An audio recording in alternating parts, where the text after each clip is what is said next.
Christian rock band singer Michael Tait accused of SA, abuse of narcotics. He's been living a double life. Thanks. Okay. So, first and foremost, I don't know Michael Tait. I don't know the Newsboys. I don't know any of these people. I got some weird questions like, why are you not talking about this? Look, it's Sunday. I was on a father-son trip with my son, busy, and so now we're talking about it. So for the record, this alluding that like if you're a public Christian, or if you're a Christian that's done anything in the music industry, if you've done any of these sorts of things, you know the inner workings of everyone's tour bus and what they're doing behind the scenes is just goofy. But this seems like decades along of grooming, of abuse, of just flat out living a double life. Now it's getting mainstream attention. If you guys don't know who Newsboys and DC Talk, okay, so DC Talk is a massive band in the 90s. Then he did Newsboys. So this is like the creme de la creme of Christian music once upon a time, okay? The former lead singer of award-winning Christian rap band has allegedly been living a double life as he faces accusations of SA grooming for 2 decades now. This was broken by the Julie Royce report. She has tons of witnesses. This isn't hearsay. This is multiple witnesses on record who had testifying. This is the group responsible for the song "God's Not Dead," which went on to do the movie.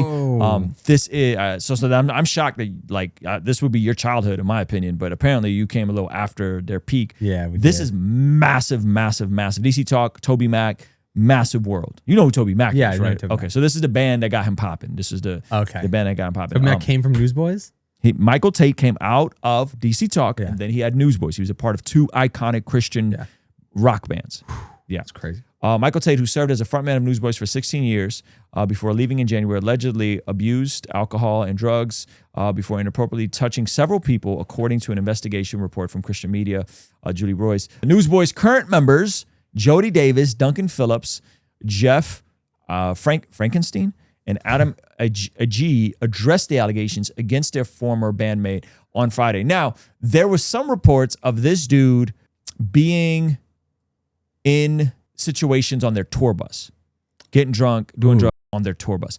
So what is being alleged, and again, this goes back 20 years ago, basically what he would do is he would find aspiring musicians who maybe would open for him. He would see opening for them. He would hang out with them. He would be friendly with them. Then he would ask them to go hang out. And the first time, nothing weird would happen. Come hang out a second time, nothing weird would happen. And then like on the third time, he would introduce some sort of kind of weird physical touch, a back rub.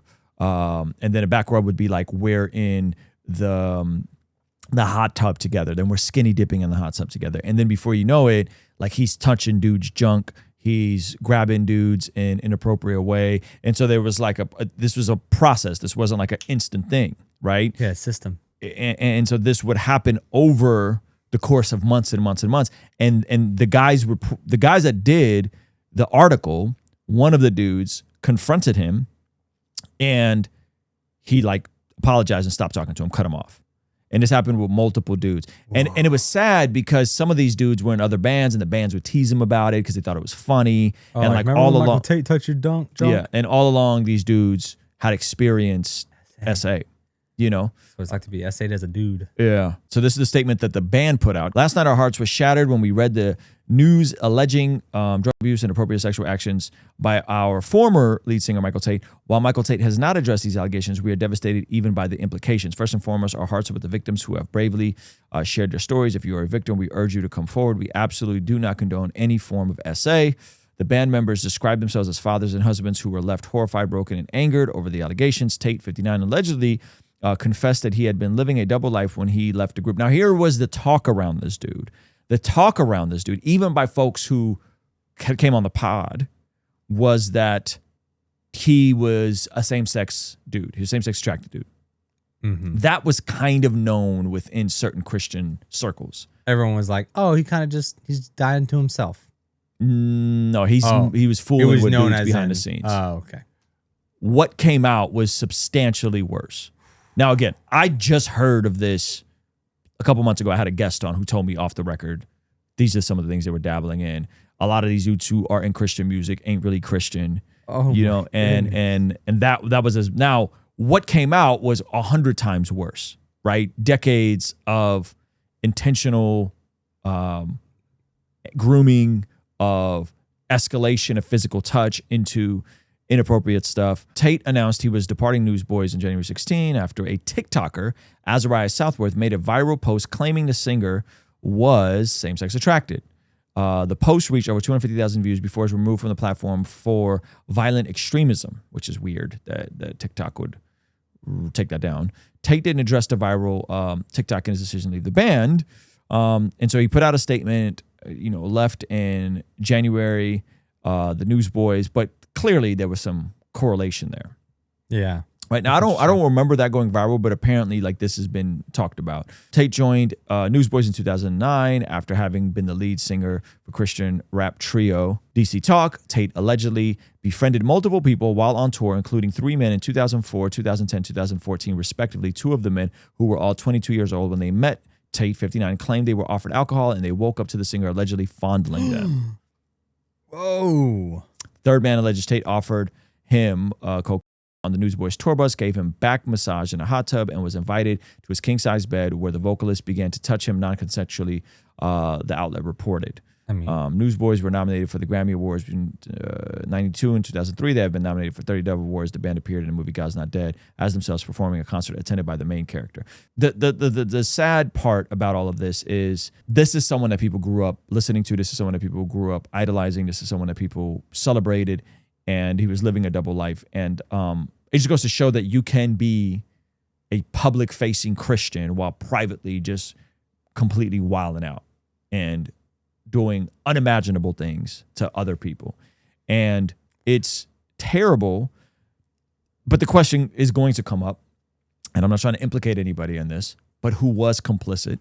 That's already being if that's how people are approaching me, why haven't you talked about, like, I don't know this dude from Adam. I've never met this guy. And like, I'm just a public Christian. Who people actually are asking did know me, what was going on and was like, meh. Potentially. I mean, he had a lot of things. He had the physical side. Then he had like the drug use side. Also, there's just some sus behavior going on in general. Because like, yeah, like I wouldn't be able to be convinced at 22 years old by a 59-year-old dude to do or to drink and get drunk and lay in a king-size bed with another dude. So, hate to say it. This is the, and I'm not trying to be this extreme with it, but it's similar. This is like the Harvey Weinstein effect. When someone has that much power or perceived power, who knows how much power he really had, but when someone has that much perceived power, where you think that being close to them and being in some sort of business arrangement with them, they can push the button on making your career pop. You, in your attempt and desire to be famous or to be successful, you will let them do unimaginable things. And or I don't think any of these dudes went all the way with this dude, but they were still there. But to your point, sounds like they all got uncomfortable once they all got uncomfortable and they knew something was off. A 50-year-old dude hanging out with a 22-year-old dude alone in hot tubs and beds and sleepovers, that don't sound right. Yeah, unless you're Michael Jackson. That didn't sound right. Then that's wrong too. That was bad. Yeah. No, Michael Jackson he's just developmental. He grew up with the father issues, so he just wanted to hang out with kids. They just liked him. Kids like him. There's the clip of him saying kids like him. No. So the question is, who else was complicit? Yeah. How prevalent is this stuff behind the scenes?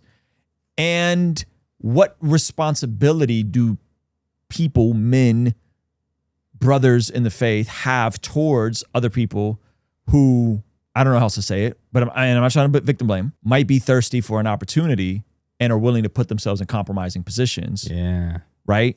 With dudes that are way older in really bizarre situations.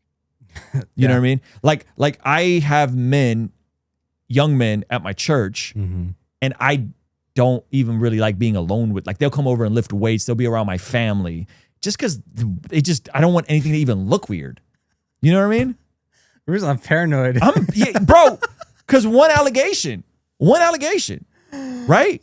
And I don't touch people. I asked him to spot me, but then the bench was a little shallow, and then his testicles got in my balls. So crazy. You're like, you asked me this, you were gonna die. I was trying to spot you. But hey, I'm telling you, because even the appearance of these sorts of things, when you're one-on-one with another person, just the appearance of like, you know what I mean? That's why I stay laved up all the time. I got a wire at all times. You got a what? A wire? Oh, a wire. I'm stupid. You got cameras. I got cameras everywhere. I got voice recording going all the time. But no, I'm serious. Like, I think people have to be careful with positioning themselves. Why are you with dudes twice your age alone? It's kind of weird, you know? Especially if you're not just reading the Bible or like doing something in public. Like you sitting here like drinking and in a hot tub. Like the dude's trying to seduce you, dog. Yeah. Not to mention, red alert. If a dude is 59. Or say he's 40 at the time and you're 22. If the dude's 40 and he's got no wife, kids. So he's never been married. Yeah, that's probably a tail sign. Mm-hmm. That's probably a tail sign. Mm-hmm. Dude's never been married. You know. That's that. Yeah. Keep him at an arm's length at least. So, but saving grace with the explosion of the internet, which is a gift and a curse, gatekeepers like this mean less and less. Come on, somebody. Gatekeepers like this mean less and less. Also, I got to let you guys know, I don't know if you guys know, but you can now watch our podcast, our full podcast on the Spotify and the Apple Podcast app. So if you didn't know, go over there. Make sure you're following Ruslan KD and leave a review because we're really trying to drop great podcast over there with long form guests and all that sort of stuff. So make sure you're following us on the Spotify and the Apple Podcast app. All right. See you over there.